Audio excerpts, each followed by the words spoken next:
En el nombre del Padre, del Hijo y del Espíritu Santo. Amén. Ven, Espíritu Santo, llena los corazones de tus fieles y enciende en ellos el fuego de tu amor. Envía, Señor, tu Espíritu y renueva la faz de la tierra. Oh Dios, que has iluminado los corazones de tus fieles con la luz del Espíritu Santo, haznos dóciles a sus inspiraciones para gustar siempre el bien y gozar de su consuelo. Por Jesucristo nuestro Señor. Amén. Introducción de la segunda carta a Timoteo. La segunda carta a Timoteo, más breve que la primera, viene en el canon a continuación de esta. Es una de las 3 cartas pastorales, aunque presenta algunos rasgos peculiares que la diferencian de la primera carta a Timoteo y de la carta a Tito. Se trata de una carta entrañable con alusiones muy personales. Viene a ser como un testamento espiritual ante la cercanía de una muerte que Pablo ve ya próxima. Estructura y contenido. Lo primero que el lector percibe en esta carta es una llamada apremiante a mantenerse fiel a la enseñanza recibida y a la propia vocación, sobreponiéndose a las dificultades, por grandes que sean, sin miedo a la muerte. La doctrina confiada por Dios a San Pablo en depósito. Este la había entregado íntegra a Timoteo, para que él, por su parte, la guardara y la enseñase sin menoscabo. A la vez, Pablo le transmite su enseñanza sobre el modo de organizar los ministerios en la Iglesia y de mantener la pureza de la fe frente a las doctrinas predicadas por los falsos maestros. Estos 2 grandes temas, depósito y enseñanza pastoral, configuran la estructuración de las ideas en esta carta, tras el habitual saludo, que en este caso deja traslucir un entrañable afecto hacia el discípulo. Se abre la primera sección sobre el buen uso del depósito, en la que se reúnen recuerdos y consejos sobre la predicación del mensaje evangélico. Continúa con una invitación a mantener vivo el recuerdo de Jesucristo resucitado, triunfador sobre el mal y la muerte, que siempre permanece fiel. La segunda sección se ocupa más directamente de la enseñanza pastoral y en concreto de la defensa de la recta doctrina. En ella se ofrecen consejos para evitar el error, tener paciencia con los que se equivocan y prevenir los peligros para la fe. Para todo esto es imprescindible mantenerse firme en lo aprendido y contar con el apoyo de la Sagrada Escritura. Esta sección se cierra con una solemne amonestación a perseverar en la predicación de la sana doctrina. La carta concluye con unas recomendaciones en las que se entremezclan noticias, encargos y palabras de despedida. Ocasión de la carta. La segunda carta a Timoteo es independiente de la primera.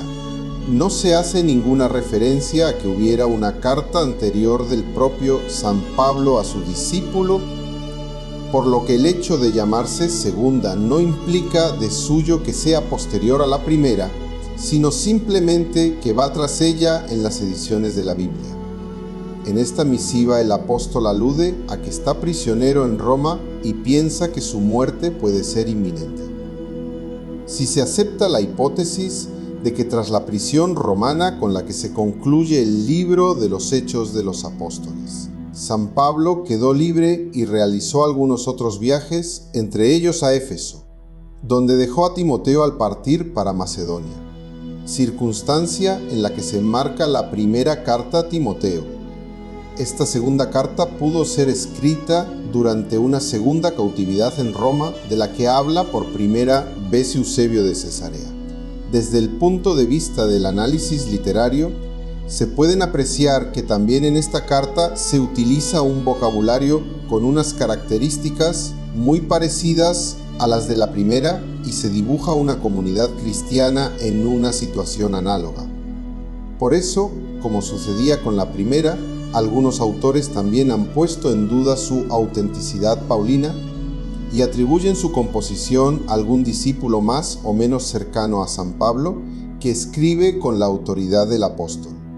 Sin embargo, El tono fuertemente personal con el que esta segunda carta expresa la interioridad del apóstol induce a pensar con más motivos que en la otra, que pudo ser escrita directamente por San Pablo. Esta carta tiene varios rasgos propios que se ajustan al esquema literario de un discurso de despedida. Se presenta a sí misma como un testamento espiritual en el que San Pablo, que contempla cercana su muerte, reflexiona sobre su relación con Timoteo, que comparte su solicitud por las iglesias por él fundadas y le transmite palabras de consuelo y sus últimas recomendaciones. Enseñanza: el tono de la segunda carta a Timoteo es aún más entrañable que el de la primera, con alusiones muy personales. Pablo le exhorta insistentemente a perseverar en la predicación y en el ministerio, sin miedo a los sufrimientos externos ni a la fatiga interior. Le encarga también consolidar la organización de la iglesia local. Los temas son muy parecidos a los desarrollados en las otras cartas pastorales. En esta ocasión aparece como característica la alusión a la utilidad de la Sagrada Escritura para la solidez de la predicación y de la vida cristiana. El depósito: en esta carta se aprecia desde el primer momento una preocupación por la defensa del Evangelio predicado por San Pablo frente a falsos maestros que inducían a la confusión. Parece que se trataba de unos cristianos desorientados procedentes del judaísmo de la diáspora, que habían asimilado mal algunas corrientes culturales y religiosas helenísticas y que hacían por ello una mezcla confusa de ideas cristianas y paganas. De ahí las discusiones necias e insustanciales que degeneran en peleas. Por eso se denuncia que estas desviaciones se oponen a la sana doctrina transmitida por la predicación del apóstol. En consecuencia, ante la confusión doctrinal, el buen pastor no puede renunciar a una predicación insistente, pues en el ejercicio de la vida cristiana es necesario el conocimiento de la verdad, que se alcanza por el arrepentimiento y la conversión. En el núcleo mismo de la doctrina de la carta se encuentra la manifestación de Jesucristo, nuestro Salvador, que ha destruido la muerte y ha revelado la vida y la inmortalidad por medio del Evangelio.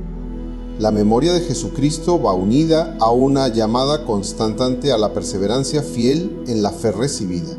Esta es la doctrina que hay que predicar sin desviarse de la verdad, como hacen los falsos maestros. Los ministros tienen la función esencial de predicar la palabra de Dios. A Timoteo se le manda dedicarse primordialmente a este ministerio, poniendo empeño en convencer, reprender y exhortar, en orden a la propagación del Evangelio. La Sagrada Escritura. Uno de los pasajes centrales característicos de la segunda carta a Timoteo es aquel en que trata de la Sagrada Escritura y su función en la construcción de la Iglesia. Pero tú, permanece firme en lo que has aprendido y creído, ya que sabes de quiénes lo aprendiste y porque desde niño conoces la Sagrada Escritura, que puede darte la sabiduría que conduce a la salvación por medio de la fe en Cristo Jesús. Toda la Escritura es inspirada por Dios y útil para enseñar, para argumentar, para corregir y para educar en la justicia, con el fin de que el hombre de Dios esté bien dispuesto, preparado para toda obra buena. El contexto de esta exhortación es el ministerio de Timoteo. El apóstol le previene frente a los doctores, engañadores y engañados al mismo tiempo, recomendándole permanecer fiel a lo que ha aprendido desde niño y teniendo en cuenta de quién lo ha aprendido. La expresión Sagrada Escritura, aunque es relativamente común en el judaísmo helenista, solo se emplea en este pasaje de la Biblia. Con el adjetivo sagrada, la lengua bíblica opone estos escritos a los profanos o vulgares y señala su carácter vinculante. De acuerdo con la tradición del pueblo de Israel, se afirma que la Escritura puede dar la sabiduría, pero esta sabiduría, en la tradición sapiencial del Antiguo Testamento vinculada a la Torá, se orienta ahora a la salvación por medio de la fe en Cristo Jesús. No cabe duda de que nos encontramos ante una de las formas de la apologética cristiana que expresaba de esa manera cómo los anuncios del Antiguo Testamento se referían a Cristo. La expresión toda la Escritura gramaticalmente parece referirse al conjunto de la Biblia canónica en tanto que inspirada, aunque en este contexto puede referirse a todos y cada uno de los pasajes de la Biblia. En todo caso, ambas interpretaciones no se excluyen. Sin embargo, hay que preguntarse si esta expresión puede incluir también a los textos del Nuevo Testamento conocidos por el autor de la carta. Directa y expresamente se habla del Antiguo Testamento, ya que se refiere a la Sagrada Escritura que Timoteo ha conocido por su madre, la cual era judía creyente. Indirectamente y por extensión, la fórmula toda la Escritura o toda Escritura podría incluir aquellos escritos que en el momento en que la segunda carta a Timoteo es redactada eran reconocidos como inspirados y por ello formaban parte de la Escritura, entre los que se incluían ya también algunos de lo que denominamos Nuevo Testamento. No se trata de una pura hipótesis, ya que otro texto paulino puede leerse en perspectivas semejantes. Se trata de que cita como escritura, junto a un texto del Deuteronomio, un dicho de Jesús presente en el Evangelio de Lucas. Los presbíteros que presiden bien merecen un doble honor, sobre todo los que se esfuerzan en la predicación y en la enseñanza.